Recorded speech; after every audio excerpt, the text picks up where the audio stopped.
Chapter 6. The Interview. Monday, October 27th. Evening.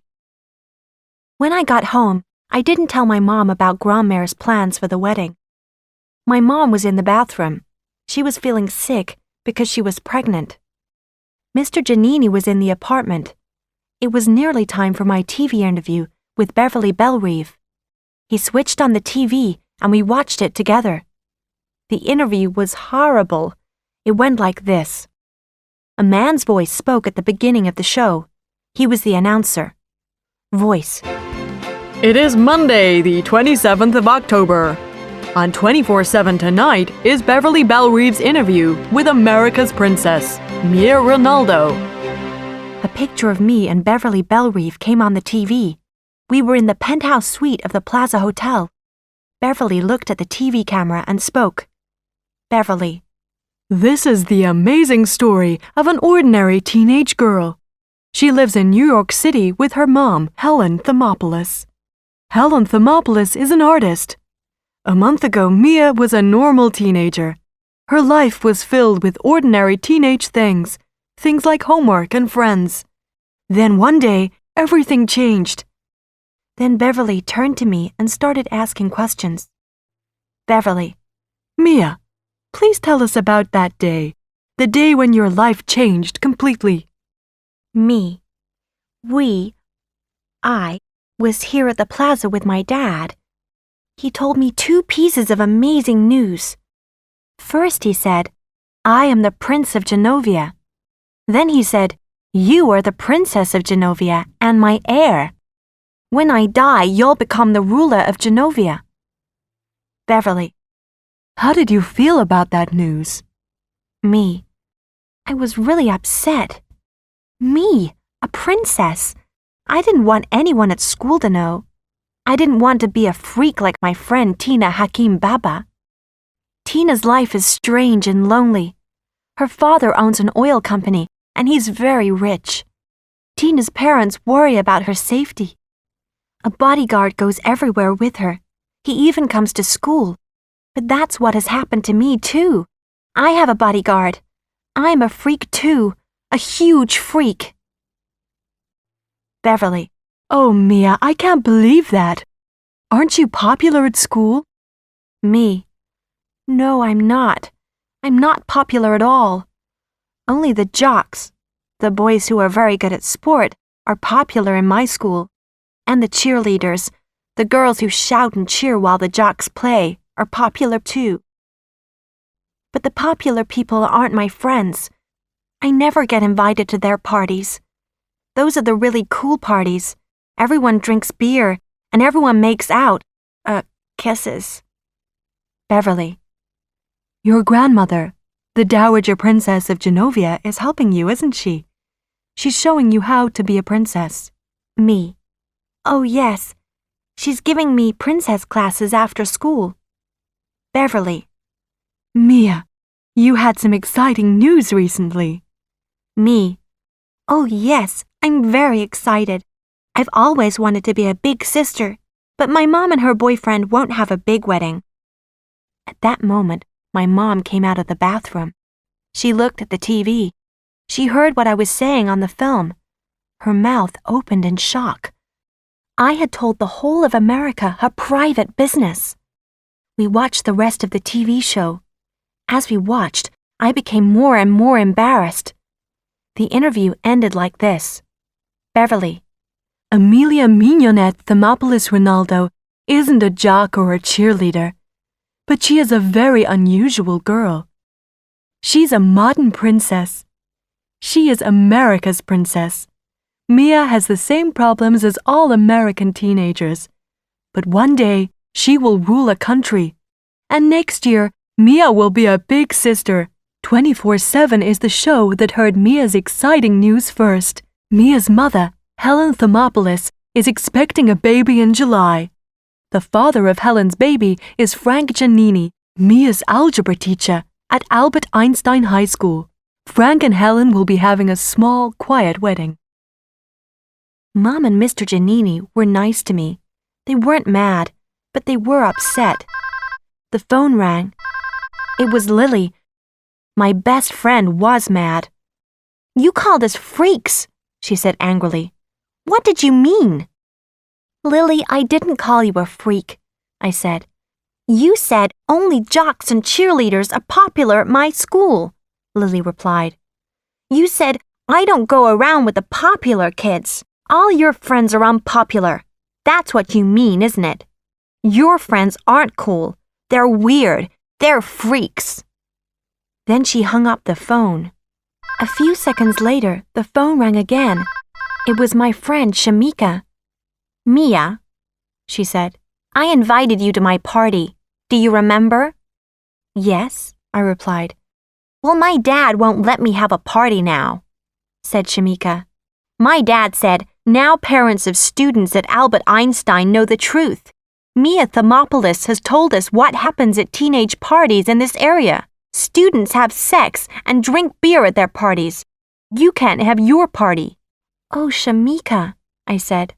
I am so sorry. Shamika hung up the phone.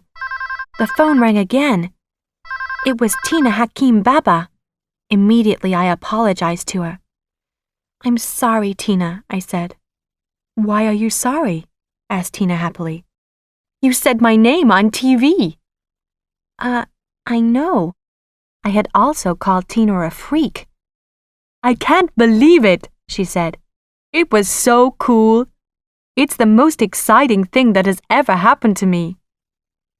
You aren't mad at me? I said. Did your dad see the interview too? Yes, said Tina. He's very pleased. Now everyone knows about my bodyguard, Wahim. He protects me everywhere I go. Tina hung up. The phone rang for the fourth time. It was Grandmère. Well, she said. That was terrible, wasn't it? I'm sorry, Grandmère, I said. I didn't mean to say bad things about my school. But Grandmère wasn't talking about my high school. That Bellerive woman didn't show any pictures of Genovia, she said. We need more tourists to come to our country. Maybe I'll have to go to another school now, I said. But Grandmère wasn't listening to me. Suddenly she hung up the phone. Mia, my mom said, the interview wasn't that bad. You told the truth about the jocks and the cheerleaders. I went into my room and switched on my computer. I'd received a message from Michael Moskovitz. We had this chat room conversation. Crack King. Hi, I just saw you on TV. You were very good. F.T. Louis. It was terrible. Crack King. Well, you told the truth. F.T. Louis. But Mom and Mr. Giannini are upset, and Lily and Shamika are mad at me now. Crack King. Don't worry about Lily. She's jealous because more people watched your interview than her TV show. What are you doing on Saturday night? I read the last line of his message again. Was Michael Moskovitz asking me out on a date? F.T. Louis. I don't know. Why? Crack King. Well, Saturday is the day after Halloween. I'm going to a movie theater with some friends. We're going to see the Rocky Horror Picture Show. It's a really funny movie. Everyone is going to celebrate Halloween. We'll all wear scary costumes and crazy makeup. Do you want to come? Okay. Michael wasn't asking me out alone with him, but it will be nice to go out with him and his friends. Then I remembered my mom's wedding. F.T. Louis. Can I give you my answer later? Maybe I'm doing something with my family on Saturday night. I'll speak to you later. Crack King. Sure, okay. Chapter 7. Surprise Visitors. Tuesday, October 27th. Algebra class. This morning, Principal Gupta, the head of Albert Einstein High School, asked me to come to her office. Are you very unhappy here at Albert Einstein? She said. She looked worried.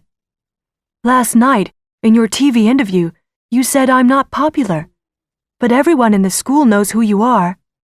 They know me because I'm a princess, I replied. My story was printed in newspapers and magazines. Before that, very few people wanted to know me. You must join one of the school clubs, said Principal Gupta. Then you'll meet more students. You'll have more friends. Principal Gupta, I said, I don't have time for clubs. I don't have any time for myself after school finishes. Every afternoon, I have an extra algebra class, and then I have a princess class with my grandmother. In the evenings, I do my homework. Principal Gupta doesn't understand. Late morning. Lily's boyfriend, Boris Palkowski, told me a secret about Lily. She is secretly writing a book about our school. I can't believe it. Why does Lily only tell Boris her secrets? Why doesn't she tell me? Lily and I have been best friends since elementary school. I tell Lily everything. Well, almost everything. She didn't know about my mom and Mr. Giannini's wedding and their baby. She doesn't know about my feelings for her brother. And she doesn't know about my secret admirer. But I tell her nearly everything else. Afternoon. Kenny, my partner in biology class, spoke to me after class today. Are you doing anything on Saturday night? He asked. I'm not sure, I replied. Maybe I'll be eating dinner with my family. Well, I'm going to see a movie, the Rocky Horror Picture Show, with some friends from the computer club, he said. Will you come too? Is Michael Moskovitz one of your friends? I asked. Yes, said Kenny. 6 p.m. in the limousine. I'm with Lars. We're going back to the apartment. I've just been to see Grand-Mère at the Plaza Hotel for my princess lesson. I walked into the suite and I had a shock. Lots of people were there. There were people talking about food and wine and flowers. Others were writing names on cards. Vigo was running about, telling everyone what to do. Grand-Mère was sitting and eating chocolates. Her little dog was sitting under her chair. He was shaking with fear. Ah, Amelia, said Grand-Mère. Sit down. You can help me. Taste these chocolates. Which chocolates are best for the wedding guests? Grand-Mère, I said, sitting down on a chair next to her. Mom really won't be happy about these arrangements. She doesn't want a big wedding. Nonsense, said Grand-Mère loudly, in a scary voice. This will be a wonderful event. I'm inviting lots of famous people. Many of them are very rich. Some of them are members of royal families. It's impossible to argue with Grand-Mère. She never listens to me. So after my princess class, I went to my dad's hotel suite. I knocked on the door, but he didn't answer. I went and talked to the hotel receptionist. The prince left the hotel a few hours ago, she said. Beverly Bellerive was with him. 10 p.m. When I got home, there were strangers in the apartment. A family. A mom and a dad and a boy with long blonde hair was in the dining room. They were sitting around the table. They had suitcases with them. Mia, don't you remember me? Asked the woman. I stared at her. Suddenly, I recognized the woman. My mouth fell open in shock. I couldn't believe it. Grandmother Thermopolis? I said. Mia, said the woman. You've never called me grandmother. I'm Mamour. My mom's mother, Mamour, and my mom's father, Papour, were in our apartment. I didn't recognize the young guy. He was dressed like a farmer. He was wearing a cotton shirt and denim overalls. My mom's parents live in the state of Indiana. Indiana is hundreds of miles away from the state of New York. My grandparents live in a small town called Versailles. They've never been to New York City before. My mom doesn't talk to her parents very often. We haven't visited Maman or Papour for 4 years.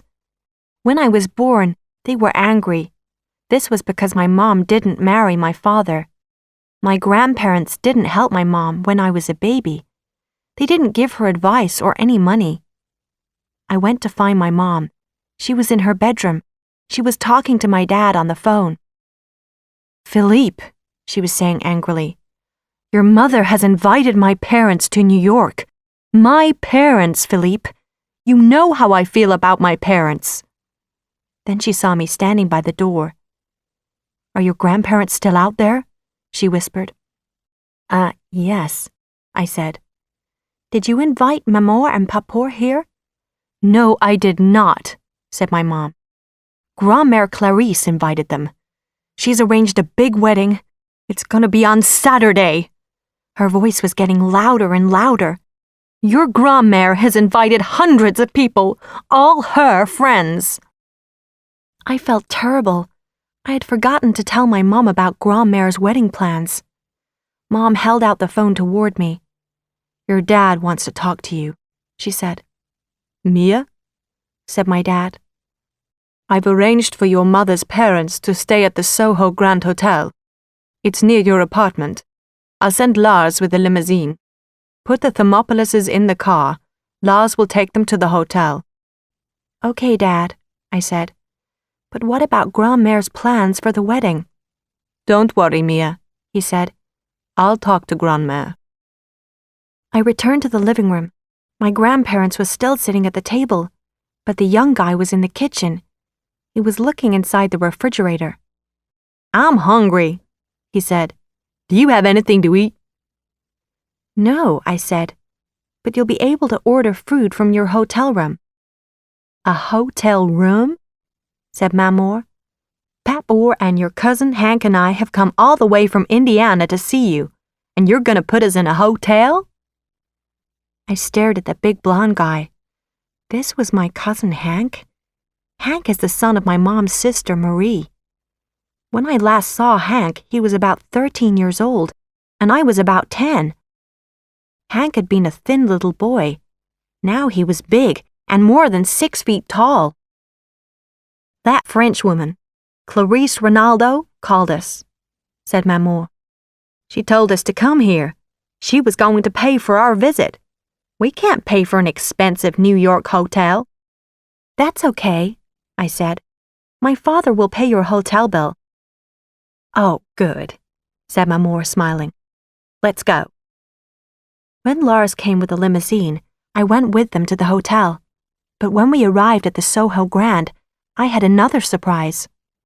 Mia, will you take Hank to school with you tomorrow? Asked Maman.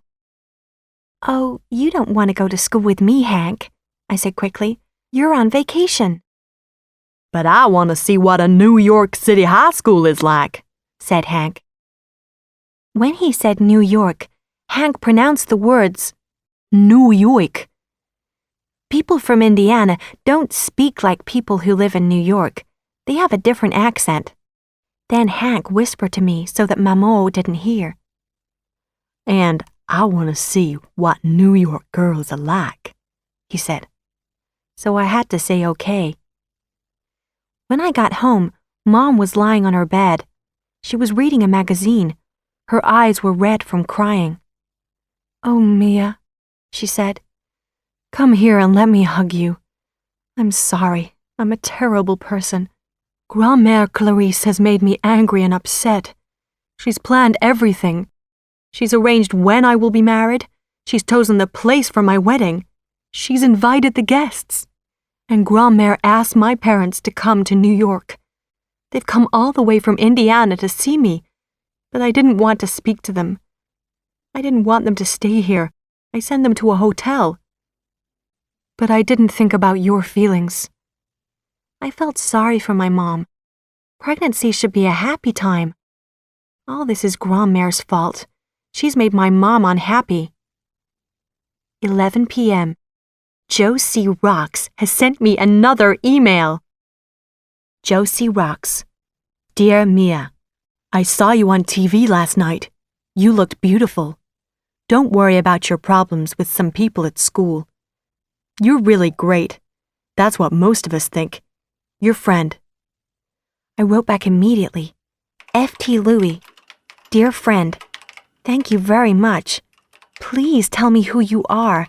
I won't tell anyone. I promise. Mia. My secret admirer hasn't written back yet. Chapter 8. The Boy from Indiana. Wednesday, October 29th. Some surprising things happened when Hank came to school with me today, and these things made me look at my cousin more carefully. Suddenly, I realized something. Hank has changed a lot in 4 years. Hank wears the kind of clothes that farmers wear: boots, a cotton shirt, and denim overalls. These are not the kind of clothes that young guys wear in New York. But Hank is big and strong, and he has a really nice body. His hair is blonde, and his eyes are dark blue. In fact, Hank is gorgeous.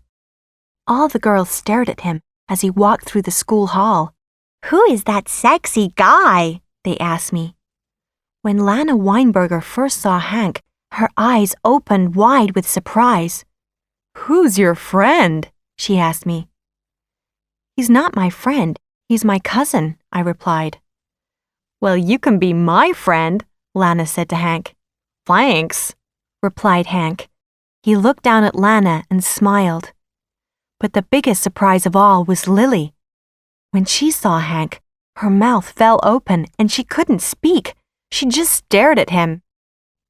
Afternoon. I don't believe what has happened today. Lily and Hank have disappeared. Nobody knows where they are. Lily's boyfriend Boris is really worried. At lunch, Lily asked Hank lots of questions about his life in Indiana. "Do you have a girlfriend?" she asked. "No, I don't," said Hank. "I was dating a girl called Amber, but we broke up 2 weeks ago." Then Lily started telling Hank about New York. "You'll be bored here in school with Mia," she said. "Go visit some places in the city. There are lots of exciting things to see." Since lunch, nobody has seen Lily or Hank. Lily will be in a lot of trouble.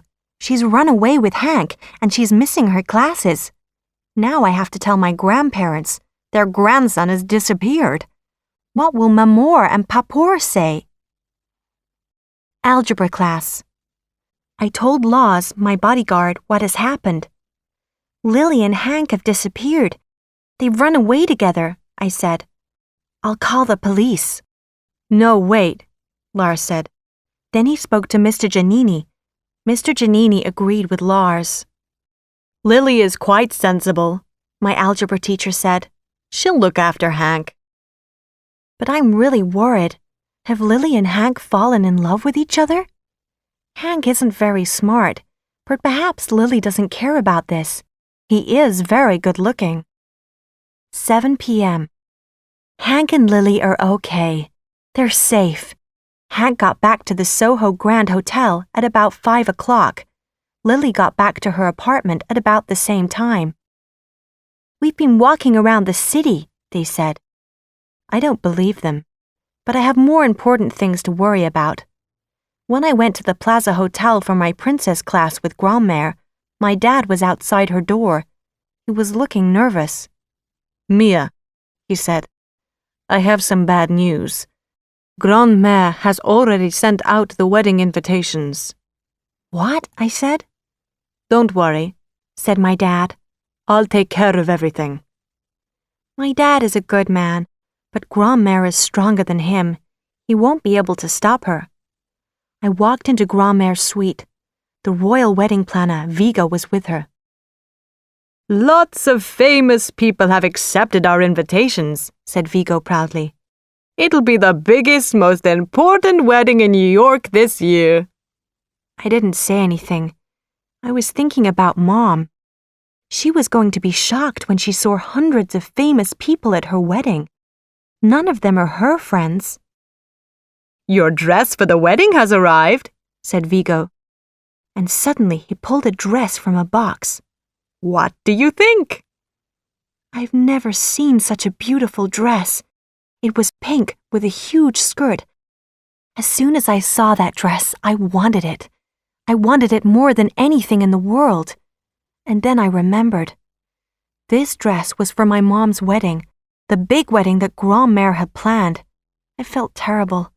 I'm a bad daughter. I can't wear the dress. My mom doesn't want a big wedding. I don't want this big wedding to happen. Only Grandmère wants this wedding. It is a beautiful dress, I thought. I want Michael or Josie Rocks to see me wearing it. I'll look like a real princess in this dress. Chapter 9. Secrets and Lies. Thursday, October 30th. English class. Hank didn't come to school with me today. He called the apartment early in the morning. "I'm sick," he said. Last night, Mr. Giannini took Mom, me, Mamor, Papour, and Hank to dinner at a famous restaurant. Everybody had a very good time, and they ate a lot. If Hank is sick, I'm not surprised. When Hank didn't come to school today, all the girls were very disappointed. Only Boris was happy. He's very jealous of Hank. Does Lily like Hank more than Boris? I don't know. Afternoon. Lily and Hank have disappeared. Again! Before lunch, my mom called Lars on his cell phone. Mamor had spoken to Mom because Hank was missing from his hotel room. Mamor was worried about her grandson. "Lars, did Hank go to school with Mia today?" asked my mom. "No," said Lars. Then at lunchtime, Lily said, "I'm feeling sick. I'm going home." I don't believe what Lily said. She isn't sick. She's gone to meet Hank somewhere. That's what I think. What are Hank and Lily doing? Do they love each other? Are they having sex? 7 p.m. In the limousine. I've just had another shock. Now I'm in the limousine with Lars. He's driving me to my apartment. When I went to Grandma's suite today, Mamor was there. Mamor and Grandmère were sitting on couches and drinking tea. They were talking about someone. Vigo was speaking on the phone. He was making more arrangements for the wedding. "She was always very stubborn," Mamor was saying.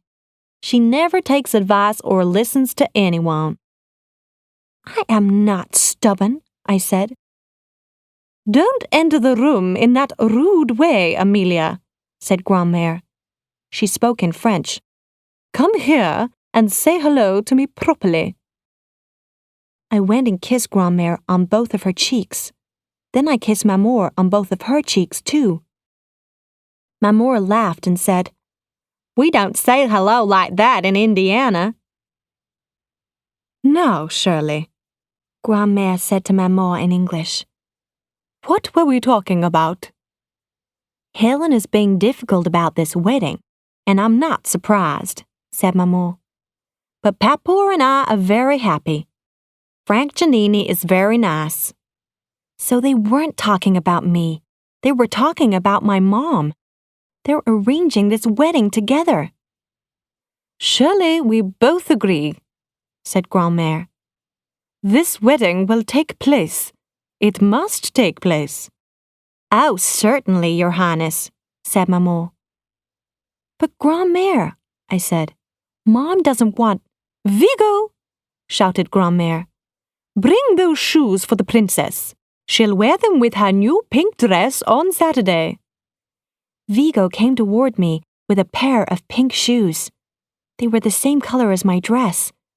They were the prettiest shoes that I've ever seen. "Aren't they lovely?" said Vigo. "Put them on." The beautiful shoes fit me perfectly. "It's sad," said Grandmère. "Your mother doesn't want this wedding. We'll have to send the shoes back to the store." "Can I keep them for another time?" I asked. "Oh, no," said Grandmère quickly. "You can only wear pink shoes at a wedding." I'm worried. My dad promised to stop this wedding, but he hasn't done anything. He won't be able to stop Grandmère. She has arranged for a limousine to come to our apartment on Saturday. The driver will pick up me, Mom, and Mr. Giannini. Will my mom refuse to get into the car on November 1st? 9 p.m. Mr. Giannini has moved into our apartment. He brought with him a table with a football game on it and a TV. The football table is great. I've already played 9 games. "You can call me Frank now, Mia," he said. But it's very difficult for me to call Mr. Giannini Frank. He's my algebra teacher. I asked my mom about the wedding on Saturday, but she just smiled. "Don't worry about that, Mia," she said. Mom didn't say anything more. She didn't want to talk about the wedding, so I called Lily. Her phone line was busy, so I sent her an instant message on the internet. When Lily and I chat online, Lily uses the name WMN Rule. It means women are cool. FT Louie. Where did you and Hank go to today? WMN Rule. I'm not going to tell you. It's a secret. FT Louie. Lily, I'm worried about you. You missed classes today, and Boris was upset too. WMN Rule. Well, Boris has to trust me, and you must trust me too, Mia. Suddenly, I received a new message from Josie Rocks. Josie Rocks. "Are you coming to see the Rocky Horror Show movie?" Josie Rocks is going to the Rocky Horror movie on Saturday. Michael is going to the Rocky Horror movie too. Michael must be Josie Rocks. I felt really happy and excited. I wanted to run around the room. I wanted to scream and laugh at the same time. I wrote back immediately. FT Louie. Yes, I want to come to the movie. Chapter 10. Hank's Dream Comes True. Friday, October 31st. Halloween. I was completely wrong about Lily Moskovitz.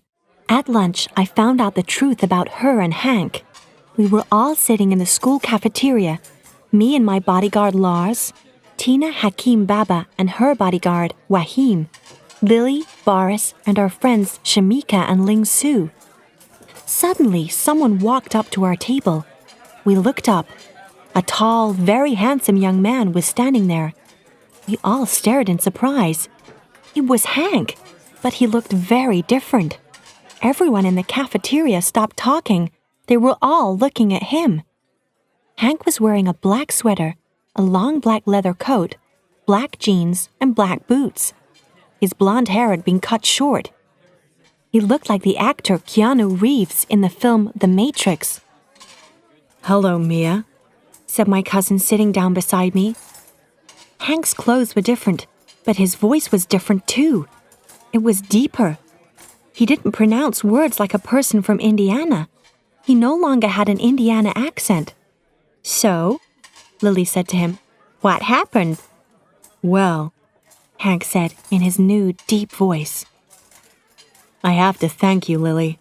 I got the job. I'm going to be a model. A famous fashion company wants me to model underwear. Pictures of me will soon be in magazines and on TV. He smiled a huge smile. "Mia," he said, turning to me, "your friend has done something that no one has ever done for me in my life." What had Lily done? "When I was a young boy, I had a dream about being a model," said Hank. "I wanted to be a fashion model, but everyone laughed at me. When I told Lily about my dream, she helped me. Now my dream has come true. I'm going to be a model. I'm going to be rich and famous." "I only helped you a little, Hank," said Lily. "I told you where to go, and I told you who to meet. You did the rest yourself." Suddenly, Hank stood up and pulled Lily to her feet. Then he kissed her for a long time. Everyone stared at them. When Hank let Lily go, she sat down slowly. "I'm never going back to Versailles with Maman and Papour," Hank said to me. "Please tell them that." Then he turned, and he started to walk out of the cafeteria. But just as Hank reached the door, Boris stood up. He grabbed Hank's arm. "Hey, you," Boris said. "Lily is my girl, not yours." Two boys were arguing because of Lily. It was very romantic. I want a boy to call me his girl. I want Michael to call me his girl. Then Boris hit Hank in the face, but Boris hurt his own hand. He didn't hurt Hank. Afternoon. I used Lars's cell phone to call Mamour and Papour at their hotel. Mamour answered the call. "It's me," I said. "I'm calling with news about Hank." "Where is he?" shouted Mamour. "Mamour," I said, Hank is okay. He's going to be a model. He's got a contract with one of the best modeling agencies in New York. He's going to model underwear. He's going to be very famous. Underwear? Mamour shouted. My grandson is going to model underwear?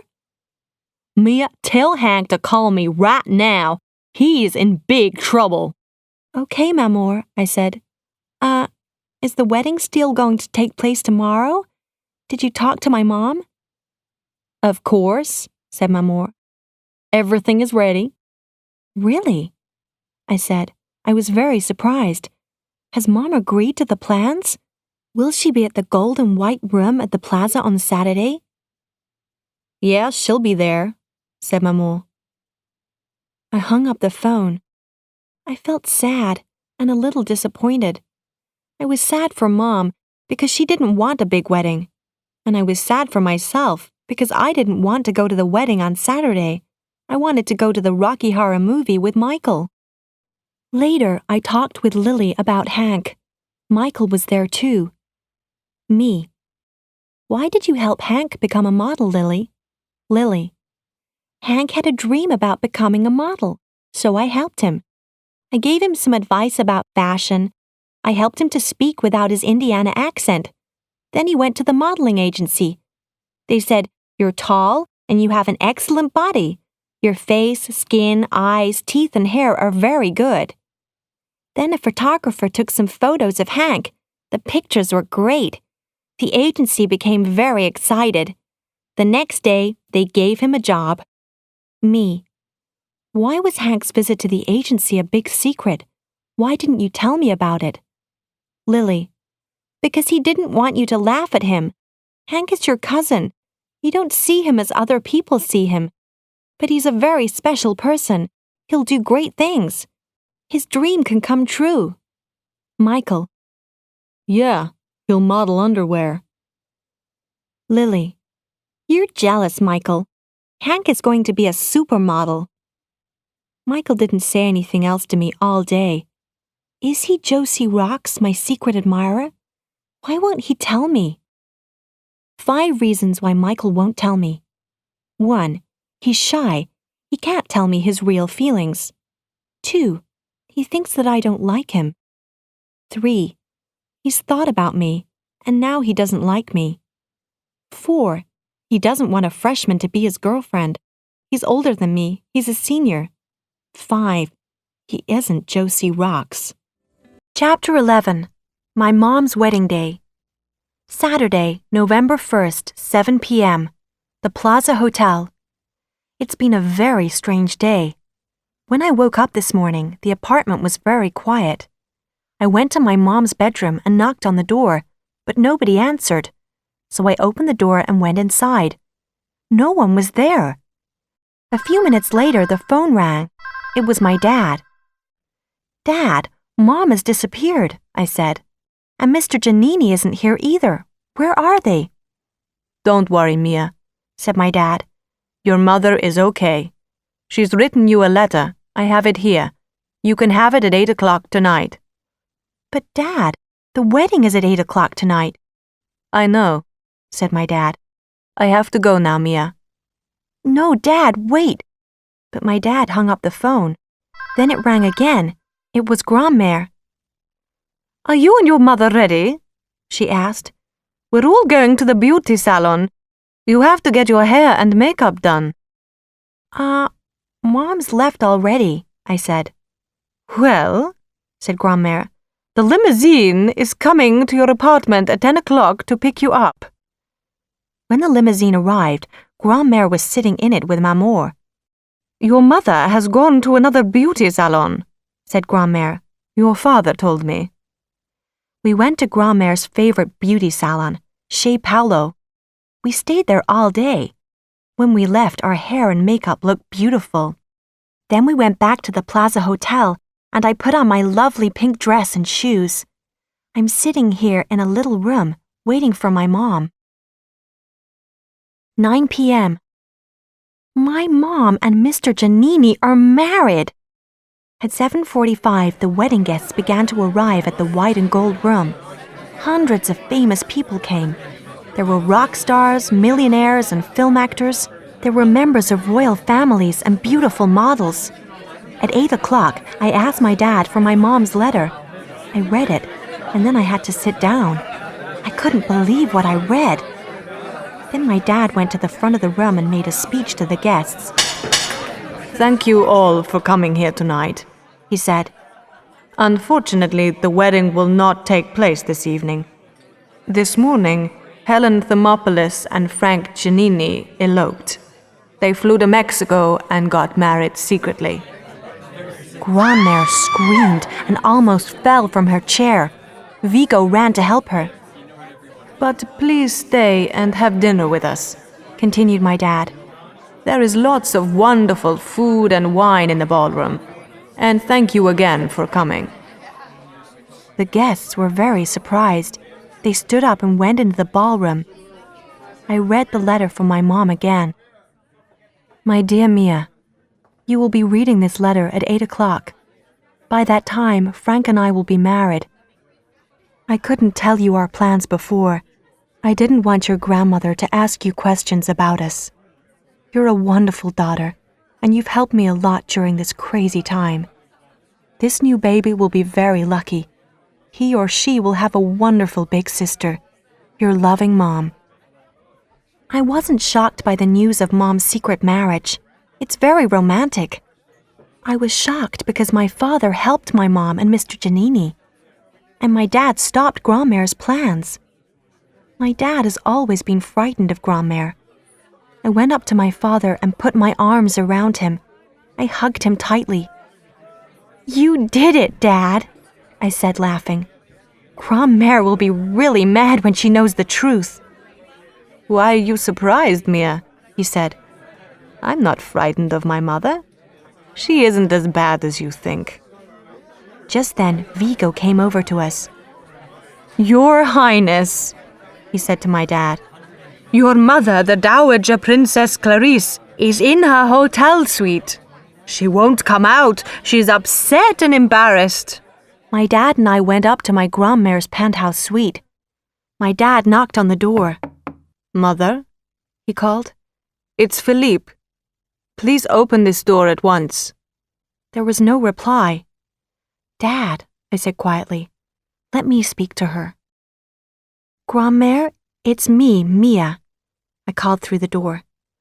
"Mom and Mr. Giannini eloped, and I'm really sorry, but Mom didn't want this big wedding. I told you that." Still there was no reply. "Grandmère," I said, "you're not behaving like a princess. A princess must always be brave, even if things go wrong. You taught me that. A princess must never hide her face. Come down to the ballroom. Come to the party and speak to your guests." Suddenly the door opened and Grandmère came out. She was wearing a purple dress and she had jewels in her hair. "Of course I'm going back to the party," she said. "I had to put on more makeup. That's why I came up here." I looked at my dad and my dad looked at me. "Of course, Grandmère," I said. Then Grandmère did a surprising thing. She held my arm. Then I held my dad's arm.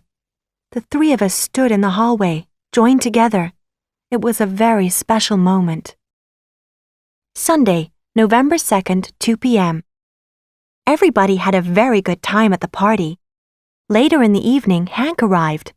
Mamour and Papour were pleased to see him, and so were all the girls. He looked gorgeous. He even asked Grandmère to dance.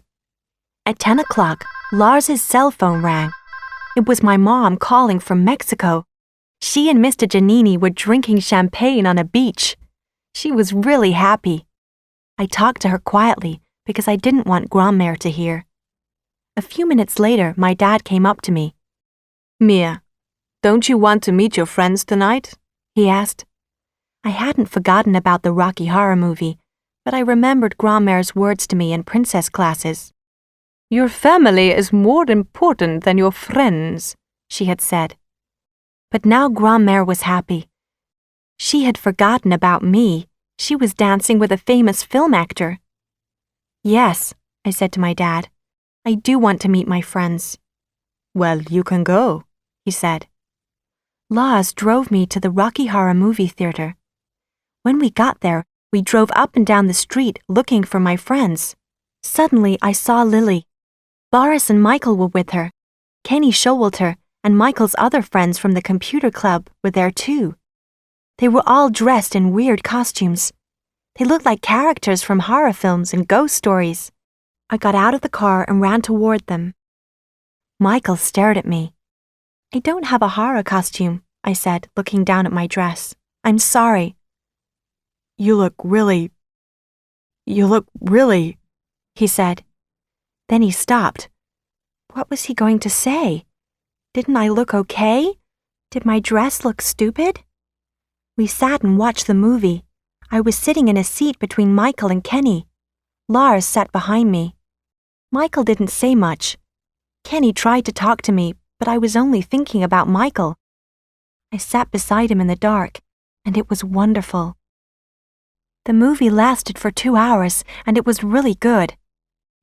Afterwards, we went to a cafe called Round the Clock. I sat between Michael and Kenny. Everyone talked very loudly. Suddenly, Kenny whispered something in my ear.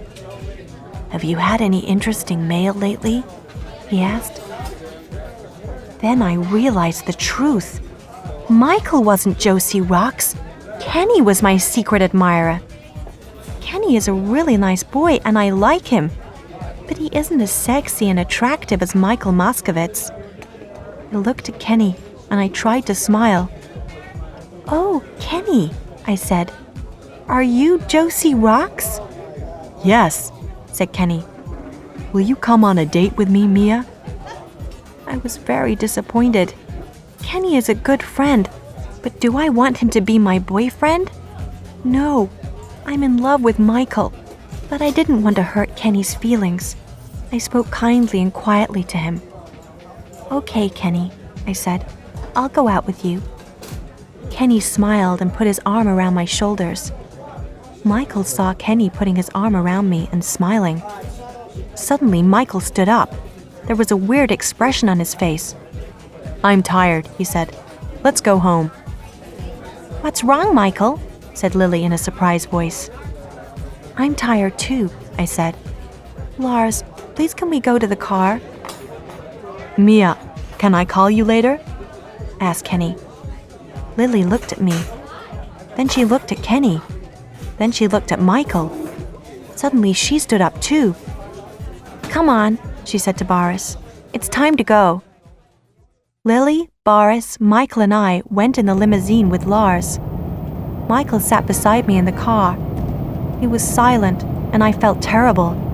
Everything had gone wrong. At last we arrived at the Moskovitz's apartment.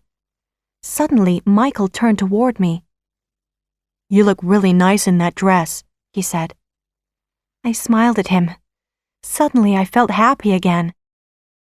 Now I'm sitting in Grand-Mère's suite at the Plaza Hotel. Maybe things aren't so bad.